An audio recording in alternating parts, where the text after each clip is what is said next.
Well, India has warned its citizens to avoid travelling to parts of Canada a day after Ottawa warned Canadians travelling to India to exercise a high degree of caution.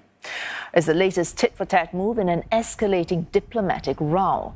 The feud was sparked by Ottawa's allegation that New Delhi was involved in the killing of an exiled Sikh leader near Vancouver. India has flatly rejected this accusation.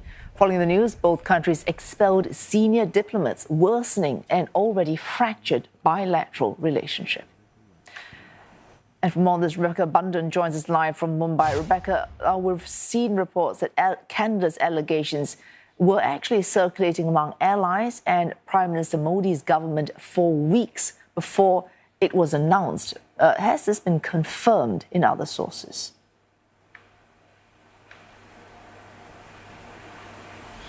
Yeah, so we've seen these reports so far, including from the Washington Post, that's talked about Canadian officials approaching US officials and other allies to talk about this matter and to try to seek public condemnation of this killing of Najjar, the Sikh separatist, which Canada has linked to India. And India has, of course, rejected this. So we've seen this circulating at the moment. It has yet to be officially confirmed. But it really goes to show what's at stake here. This comes at a time when a lot of Western countries are really seeing India as a more important partner as they try to push back against China. India's become much more strategic for them in the region.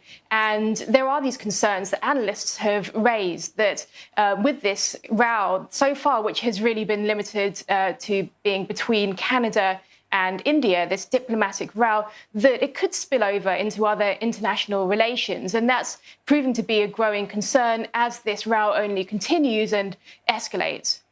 Of course, we'll be checking on that spillover in the days to come. But for now, if we return this back to just India and Canada, India's latest travel advisory on travel to parts of Canada, of course, follows Canada's own warning need for caution in case of travel to India.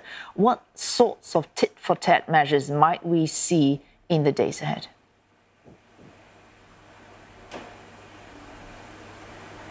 Yes, again, this is a really significant development with that advisory that's been put out by India's foreign ministry. And the language that we've seen used is really, really strong in that, telling citizens who are in Canada or thinking about travelling there to exercise caution. And it talks about hate crimes that are being politically condoned, it says, and growing anti-India activity. So this is in itself a kind of escalation as well in this row where we've already seen diplomats expelled on either side by Canada and by India. And we're also seeing the fact that that trade deal as well had already been put on the back burner. So this is really a significant souring of relations between India and Canada.